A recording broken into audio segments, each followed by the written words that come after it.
25个可以让你停止焦虑内耗，瞬间豁然开朗的至理真言。如果你总觉得活得不开心，或许是时候换一种方式与世界相处了。下面这25句话，希望能彻底打开你的心结，带给你一份久违的自在与轻盈，让你活得通透自在，活得开心。第一，所有发生都是为你而来，一件事没做成，或许是老天在转弯处护你一生。错过了，失去了，走错路了，被人伤害了，欺骗了，一定别急着抱怨。塞翁失马焉知非福，得到的未必长久，离开的未必是祸。命运的安排有时比我们的算计更周全。第二，没有任何人比你更重要，哪怕是你的父母和孩子，他们注定会离开你，而你也注定会孤独到老。请永远善待你自己，任何关系走到最后，不过是相识一场。有心者心有所累，无心者亦无所谓。情出自愿，不谈亏欠。3，永远不要在乎周围的人怎么看你，更不要管什么传统的观念规矩，那都是糊弄傻子的。只要能让你开心，你想怎么活就怎么活。当你的能量越来越高的时候，你会发现你开始理解你身边的每一个人了，只是他们处在不同的能量频率，没有好坏，没有对错，呈现出不同的状态，进而做出了不同的选择。所以请允许你做你自己，也允许别人做别人。4，万般皆是缘，半点强求不得。凡是拉不住、劝不动的，或许都是命定的轨迹。一个人若拼死不听劝，那就是他此生必修的课，你替不了，也挡不住。有时候你强行干预别人的课题，是会承担别人的因果的。所以放手不是冷漠，而是清醒。第5，人生的高度不是你看清了多少事儿，而是你看清了多少人。心灵的宽度不是你认识了多少人，而是你包容了多少人。做人如山，望万物而容万物；做人似水，能进退而知进退。看清不如看清，看透不如看淡。人生就是一场修行，修行贵在修心。世事多变，唯有从心出发，向心而行，才能够在漫长的岁月里不纠结，不惊慌，不迷茫。一切始于心，终于心。第6，如果实在放不下一个人，那就去多纠缠他几次，多卑微几次，看一看他讨厌你的样子，看一看他嫌弃你的表情。时间久了，你的热情就退了，心就凉了。一旦清醒，便是重生。一念花开，一念花落，一念放下，万般自在。第7，钱没有了可以再挣，工作没了可以再找，朋友没了可以再交，爱情没了可以再寻。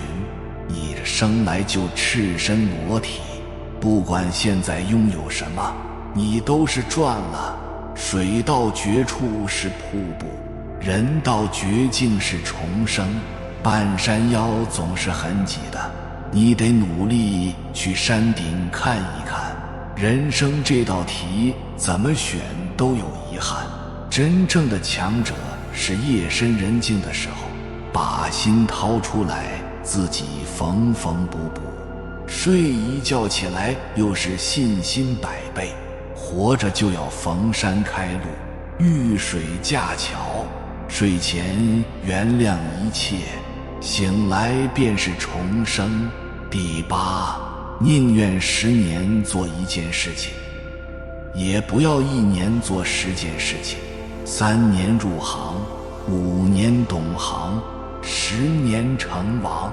走得快的人未必一路遥遥领先，走得慢的人也许收获意外的惊喜。关键的不是速度，不是快慢，而是要找到属于你自己的节奏。在此之前，我们需要多一点耐心，熬得住就出众，熬不住就出局。成功靠的不是豪言壮语，而是脚踏实地，持续不断的努力和坚持。第9，人生在世，想得开是天堂，想不开就是地狱。你在意什么，什么就折磨你；你计较什么，什么就困扰你。人这一辈子，天大的事，只要顺其自然，也不过如此。你之所以痛苦，是因为你太较真儿了；你之所以迷茫，是因为你没有明确的方向。第10，其实结不结婚都会后悔的。巷子里的猫很自由，却没有归宿；围墙里的狗都有归宿，却终身都要低头。人生这一道选择题，怎么选都会有遗憾，但请你记住，无论怎么选，谋爱前先谋生，爱人前先爱自己。11，人一旦历练到不想说话，不想争辩，不想巴结，不想讨好任何人，失去交友的兴趣，失去聚会的兴奋，变得越来越沉默，甚至连逢场作戏都懒得去装，喜欢独来独往，那么你就悟透了人性，看透了人生，远离无效的社交，因为那是在浪费生命。12，当别人不需要你的时候，要学会回热情并礼貌地退场。你可以躲在被窝里哭，也可以喝酒喝到吐，但是你不可以拿起手机发不该发的信息，打不该打的电话。你要明白，你得不到的要适可而止，及时止损才是成熟的表现。一扇不愿意开的门，一直敲是没有礼貌的。13，不要期望人人都能够理解你，你做的再好，也不是人人都喜欢；你做的再多，也不一定人人都说好。不一样的嘴，不一样的说法，不一样的眼，不一样的看法，不一样的心，不一样的想法。谁人背后不说人，谁人背后不被说。做事无需让人理解，只需尽心尽力。做人不必讨人喜欢，只需问心无愧。14，欺负你的人，因你的软弱而来；欣赏你的人，因你的自信而来；在乎你的人，因你的卑微而来；爱你的人，因你的自爱而来。你遇到的人都是被你吸引而来，你是谁，你就会遇到谁。15，一个人如果连自己的情绪都控制不好，即使给你整个世界，你也早晚会毁掉一切。当你成不了心态的主人，必然会沦为情绪的奴隶。人偶尔都会遇到糟心的人和事，所有的情绪都是一种表达。当情绪一次一次来临之际，你只需要学会按下暂停键。切记，脾气永远不要大于本事。没有收拾残局的能力，就不要放纵善变的情绪。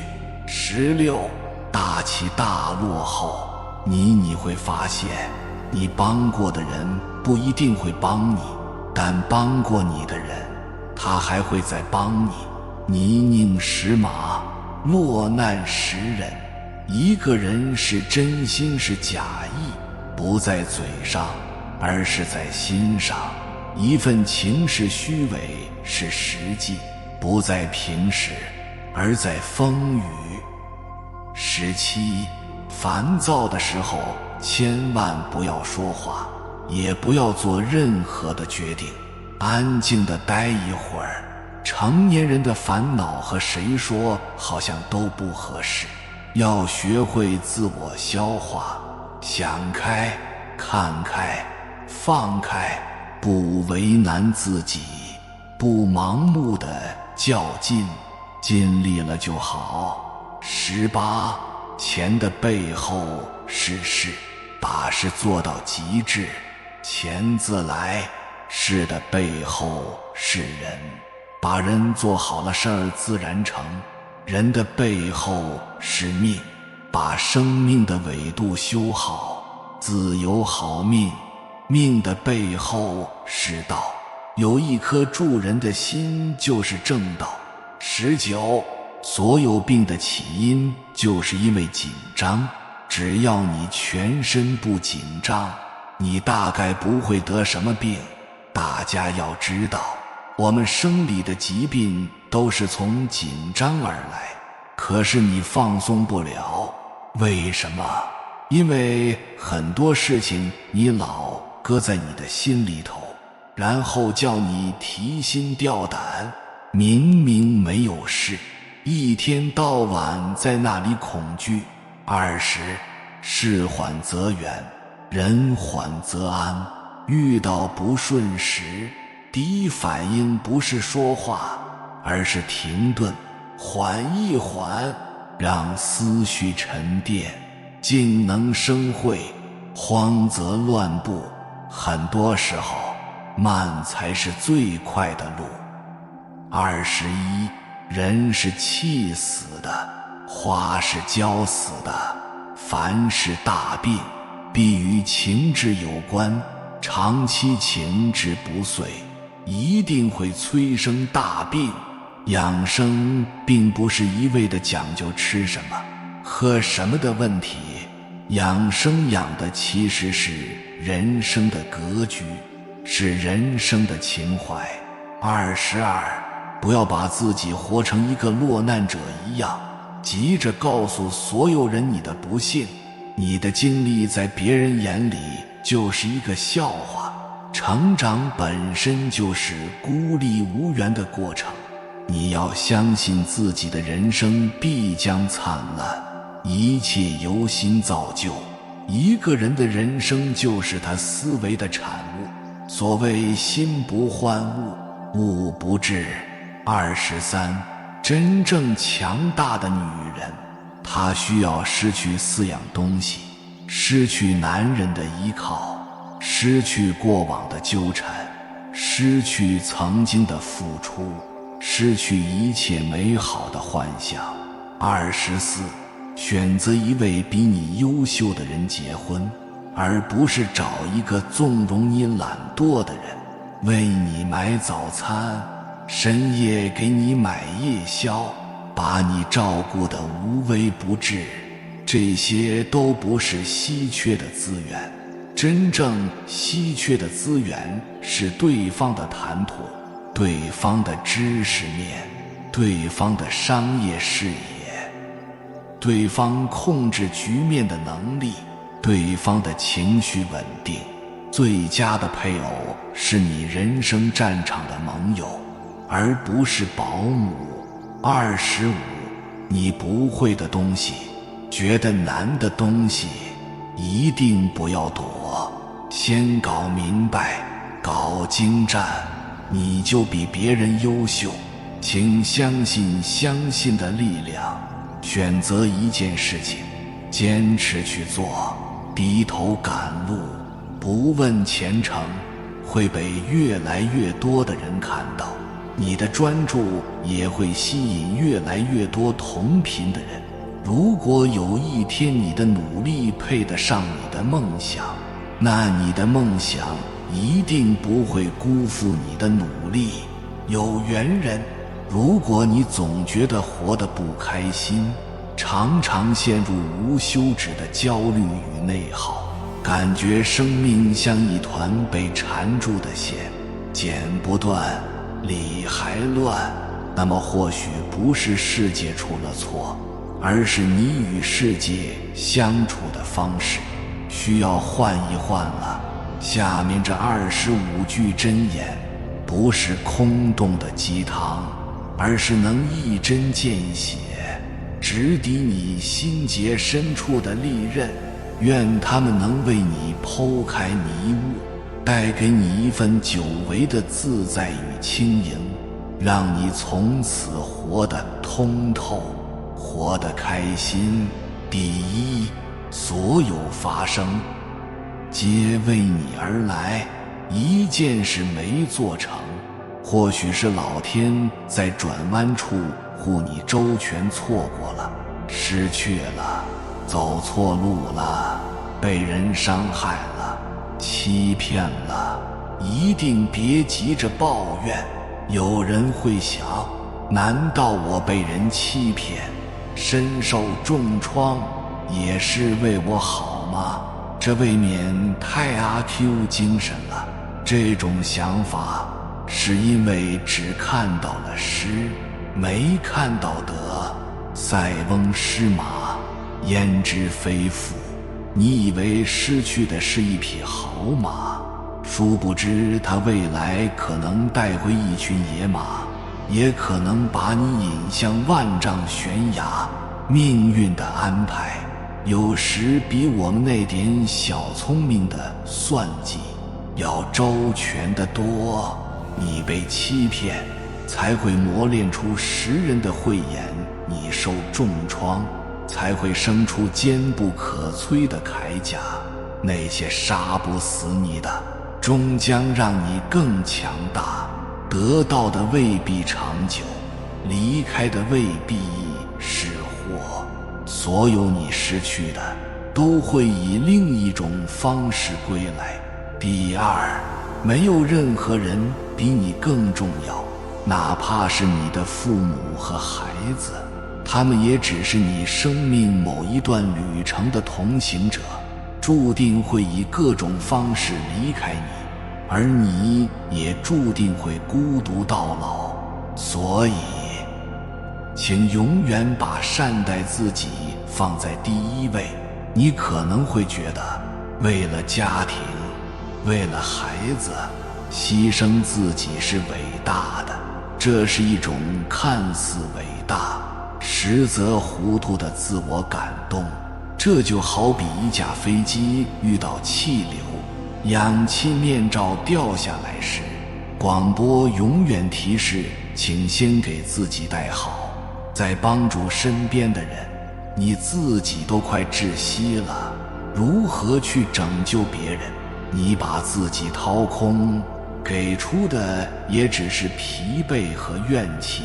一个不懂得爱自己的人，给出的爱往往是带着钩子的，是期待回报的。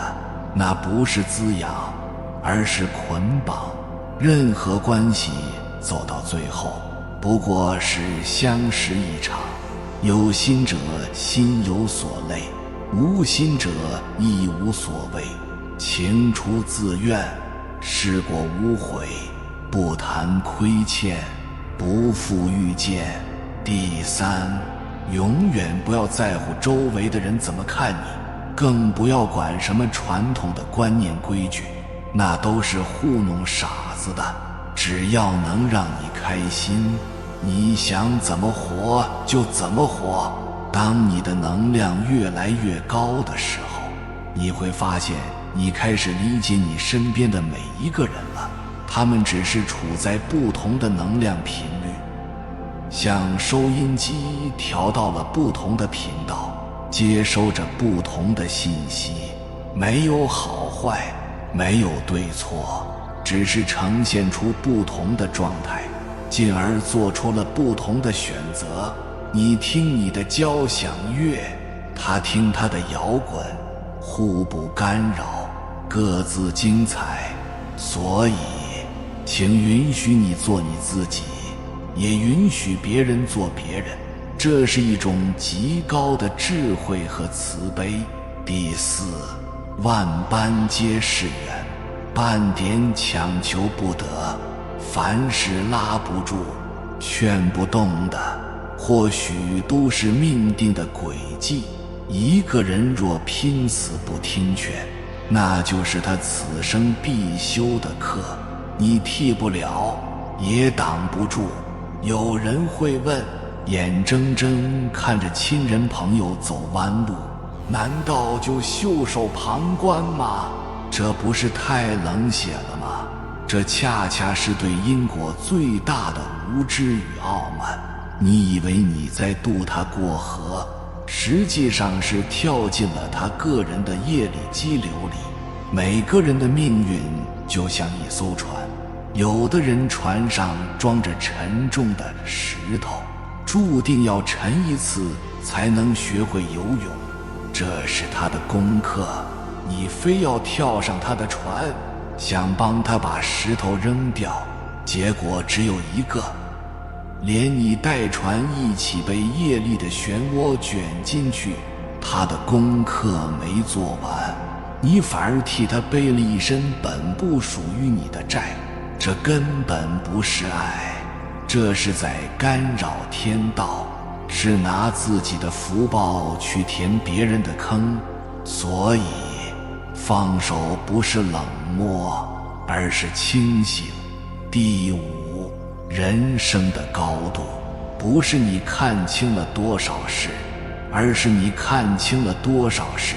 心灵的宽度不是你认识了多少人，而是你包容了多少人。做人如山，望万物而容万物；做人似水，能进退而知进退。看清不如看清，看透不如看淡。人生就是一场修行，修行的根就在于修心。世事多变，人心叵测，唯有从心出发，向心而行，才能够在漫长的岁月里不纠结，不惊慌，不迷茫。一切始于心，终于心。第六，如果实在放不下一个人，那就去多纠缠他几次，多卑微几次，去看一看他讨厌你的样子，看一看他嫌弃你的表情。那种不耐烦和冷漠是最好的解药。这就好比你戒不掉一个让你上瘾的垃圾食品，最好的方法不是克制，而是让你一次吃到吐，吃到反胃。身体的记忆会帮你彻底断了念想，时间久了，你的热情就退了，心就凉了。一旦清醒，便是重生。一念花开，一念花落，一念放下，万般自在。第七，钱没有了可以再挣，工作没了可以再找，朋友没了可以再交，爱情没了可以再寻。你这生来就赤身裸体，不管现在拥有什么，你都是赚了。水到绝处是瀑布，人到绝境是重生。半山腰总是很挤的，你得努力去山顶看一看。人生这道题，怎么选都有遗憾。真正的强者，是夜深人静的时候，把心掏出来，自己缝缝补补。睡一觉起来，又是信心百倍。活着就要逢山开路，遇水架桥。睡前原谅一切，醒来便是重生。第8，宁愿10年做一件事情，也不要1年做10件事情。3年入行，5年懂行，10年成王。这个时代最大的陷阱，就是鼓吹速成与捷径。但万物生长皆有其律，一棵竹子前4年只长3厘米，第5年开始却能以每天30厘米的速度疯狂生长，仅仅6周就能长到15米，因为它前面4年把根在土壤里延伸了数百平米。走得快的人未必一路遥遥领先，走得慢的人也许收获意外的惊喜。关键的不是速度，不是快慢，而是要找到属于你自己的节奏。在此之前，我们需要多一点耐心，熬得住就出众，熬不住就出局。成功靠的不是豪言壮语，而是脚踏实地，持续不断的努力和坚持。第9，人生在世，想得开是天堂，想不开就是地狱。你在意什么，什么就折磨你；你计较什么，什么就困扰你。人这一辈子，天大的事，只要顺其自然，也不过如此。你之所以痛苦，是因为你太较真儿了，非要在一件已经发生的事情上反复咀嚼它的苦涩。这就好比你手里攥着一块烧红的炭，烫得你哇哇叫，你却在研究它为什么这么烫，而不是第一时间把它扔掉。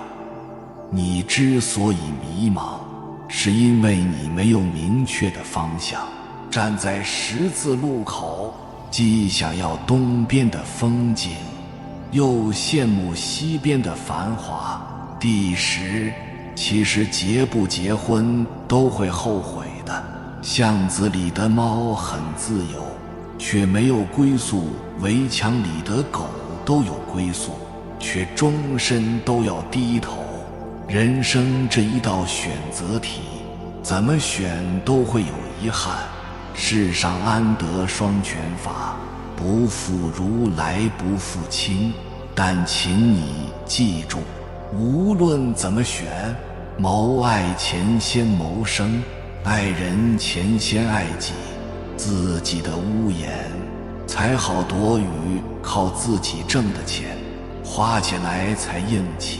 11，人一旦历练到不想说话，不想争辩，不想巴结，不想讨好任何人，失去交友的兴趣，失去聚会的兴奋，变得越来越沉默，甚至连逢场作戏都懒得去装，喜欢独来独往，那么你就悟透了人性，看透了人生。这不是孤僻，而是通透。你终于明白，生命是一场孤独的旅行，别人的热闹终究是别人的，你的圆满只能靠自己完成。无效的社交就像喝了很多杯没有营养的白开水，除了让你不停跑厕所，没有任何益处。它是在用最珍贵的时间去交换一堆廉价的认同感。远离是在保护你的生命能量。12，当别人不需要你的时候，要学会收回热情，并礼貌地退场。你可以躲在被窝里哭，也可以喝酒喝到吐，但是你不可以拿起手机，发不该发的信息，打不该打的电话。你要明白，你得不到的要适可而止，及时止损才是成熟的表现。一扇不愿意为你打开的门，你一直敲，那不是执着，是没有礼貌，更是对自己尊严的践踏。13，不要期望人人都能够理解你，你做得再好，也不是人人都喜欢你做的再多，也不一定人人都说好。不一样的嘴，不一样的说法，不一样的眼，不一样的看法，不一样的心，不一样的想法。谁人背后不说人，谁人背后不被说。做事无需让人理解，只需尽心尽力做人，不必讨人喜欢，只需问心无愧。强求理解本身就是一种奢望，也是一种内耗。14，欺负你的人，因你的软弱而来欣赏你的人，因你的自信而来轻视你的人，因你的卑微而来爱你的人，因你的自爱而来。你遇到的人都是被你吸引而来，你像什么就会吸引什么。你是一块磁铁，而不是一块水泥。你内在的能量状态就是你向宇宙发出的订单，所以别再向外求了。修炼自己比讨好全世界都管用。你是谁，你就会遇到谁。15，一个人如果连自己的情绪都控制不好，即使给你整个世界，你也早晚会毁掉一切。当你成不了心态的主人，必然会沦为情绪的奴隶。情绪本身没有错，它只是信使，来告诉你内在有些东西需要被看见。但如果你被信使控制，让它替代你做决定，那就像让一个醉汉去开一辆满载炸药的卡车，后果不堪设想。人偶尔都会遇到糟心的人和事，当情绪一次一次来临之际，你只需要学会按下暂停键。切记，脾气永远不要大于本事。没有收拾残局的能力，就不要放纵善变的情绪。16，大起大落后，你会发现，你帮过的人不一定会帮你，但帮过你的人，他还会再帮你。泥泞识马，落难识人。一个人是真心是假意，不在嘴上，而在心上。一份情是虚伪是实际，不在平时，而在风雨。锦上添花的人如过江之鲫，雪中送炭的才寥寥无几。请珍惜那些在你落魄时依然愿意伸手拉你一把的人，那不是人情，那是你的福报。17，烦躁的时候千万不要说话，也不要做任何的决定，安静地待一会儿，因为在情绪的狂风暴雨中，你的理智小屋已经被淹没了。此刻做出的任何决定，都将是日后追悔莫及的祸根。成年人的烦恼，和谁说好像都不合适，因为无人能真正感同身受。要学会自我消化，像一棵树一样，默默扎根，静静生长。想开，看开，放开，不为难自己。不盲目较劲，尽力了就好。18钱的背后是事，把事做到极致。钱自来事的背后是人，把人做好了。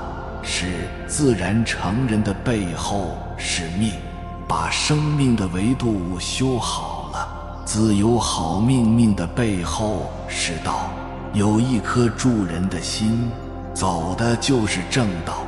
这是一个层层递进的能量法则。很多人本末倒置，天天只想着搞钱搞关系，却忘了最根本的道与命。道就是规律，是利他之心。你只想着自己，路会越走越窄。你心里装着众生，天地都会帮你。命是你内在的德行与格局，德不配位，必有灾殃。所以修心才是赚钱和改命的根本。19所有病的起因就是因为紧张，只要你全身不紧张，你大概不会得什么病。大家要知道，我们生理的疾病绝大多数都是从精神的长期紧张而来。这就好比你一直紧紧攥着拳头，1天2天没事，1年2年下来，你的手部肌肉和骨骼必然会出问题。身体也是一样，你心里老搁着事，提心吊胆，明明没事也一天到晚恐惧，你的5脏6腑就会一直处于战备状态，无法休息和修复。久而久之，焉能不病？这不是心理作用，这是真实的物理反应。20事缓则圆，人缓则安。遇到不顺时，第一反应不是说话，而是停顿，缓一缓，让思绪沉淀。就像一杯浑浊的水，你越是搅动它，它越是浑浊。你只要静静地放一会儿，杂质自然会沉淀下来，水就清了。静能生慧，慌则乱步。很多时候，慢才是最快的路。21人是气死的，花是浇死的。凡是大病，必与情志有关，长期情志不遂，一定会催生大病。愤怒、怨恨、悲伤、恐惧，这些情绪就像内在的毒药，日复一日地侵蚀你的脏腑。你今天受的气，明天可能就变成了解你常年积压的委屈，最后可能就演变成了肿瘤。养生并不是一味地讲究吃什么喝什么，那些都只是术。真正的养生，养的是人生的格局与情怀，是那颗能容纳万事，一笑置之的心。22不要把自己活成一个落难者，急着告诉所有人你的不幸。你的经历在别人眼里就是一个笑话，你的祥林嫂式的诉苦，换来的不是同情，而是躲避。成长本身就是一场孤立无援的旅程，你必须学会独自穿越黑暗的隧道。你要相信，你的人生必将灿烂，而这一切都由你的心念造就。一个人的人生就是他思维的产物。所谓心不换物，物不至。你天天想着自己多惨，宇宙就会给你配置更多惨事来印证你的想法。23真正强大的女人他需要失去4样东西：失去男人的依靠，失去过往的纠缠，失去对曾经付出的执念，失去一切不切实际的美好幻想。这个失去不是被动剥夺，而是主动舍弃。就像雄鹰要想搏击长空，必须舍弃安逸的巢穴。当他不再把人生的遥控器交到别人手上，他就获得了真正的自由和力量。他的世界从此他自己说了算。24，选择一位比你优秀的人结婚，而不是找一个纵容你懒惰的人，为你买早餐，深夜给你买宵夜，把你照顾得无微不至。这些都不是稀缺的资源，钟点工和保姆也能做到。真正稀缺的资源是对方的谈吐，对方的知识面，对方的商业视野，对方控制局面的能力，以及对方那份泰山崩于前而色不变的情绪稳定。最佳的配偶是你人生战场的盟友，能陪你一起打怪升级，拓宽你生命的边界，而不是一个把你圈养成宠物的保姆。25，你不会的东西，觉得难的东西，一定不要躲，先搞明白，搞精湛，你就比别人优秀。请相信相信的力量，选择一件事情，坚持去做，低头赶路，不问前程，你的光芒会被越来越多的人看到，你的专注也会吸引越来越多同频的人。如果有一天你的努力配得上你的梦想，那你的梦想就一定不会辜负你的努力。有缘人，这25条箴言如同25面镜子，照见的都是我们那颗不安的向外抓取的心。当你真正读懂并开始践行，你会发现所有的焦虑和内耗都在悄然融化。这不仅仅是文字，这是你对自己内心的一次郑重承诺。当你在评论区郑重地打下我允许一切发生，我选择内心安然这句话时，这并非一个简单的动作，这是一个强大的能量宣告仪式。你是在向宇宙，也向你自己的潜意识宣告，你愿意放下无谓的对抗，收回向外投射的能量，回归内在的宁静与力量。你不再是命运的受害者，而是生命智慧的观察者与创造者。当无数个拥有同样渴望的灵魂共同发出这个和平的频率时，我们将创造一个强大的集体能量场。这个场域会反过来加持我们每一个人，让我们在纷繁的世界里拥有一个安放身心的宁静角落。读完这25条，或许你会问，为什么这么多的想不开、放不下、看不透，他们的根源究竟在哪里？其实这一切烦恼的根源只有一个，我们错把头脑里的声音当成了真实的自己。想象一下，你是一个电影院的观众，生命就是银幕上放映的电影。电影里有悲欢离合，有高潮迭起，有平淡无奇，但无论电影多么精彩或悲惨，你始终是安坐在椅子上的那个观众。你不是电影里的角色，而我们绝大多数人的活法是怎样的呢？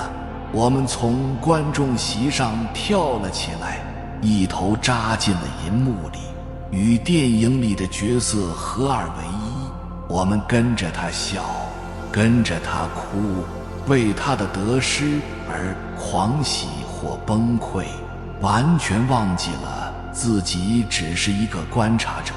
那个喋喋不休、评判不休、担忧不休的头脑，就是那个把我们拽进电影里的绑匪。他不断地对发生的一切进行解读，这不公平，我完了，他为什么这样对我？我应该正视这些声音，制造了我们全部的痛苦。事件本身是中性的，是头脑的解读给它涂上了痛苦的色彩。那么，如何从电影里走出来，回到观众席呢？方法至简，却需要持续的练习。这个方法，古圣先贤称之为观照，现代心理学称之为正念觉察。具体可以怎么做？给你一个可以在生活中随时随地练习的3步法。第1步，停。当你感觉到愤怒、焦虑、悲伤等强烈情绪涌起时，不要立刻跟随地做出反应，不要去争吵，不要去抱怨，不要拿起手机。做的第一件事就是停，在刺激和回应之间，为自己创造一个微小的空隙。这个空隙就是你重获自由的起点。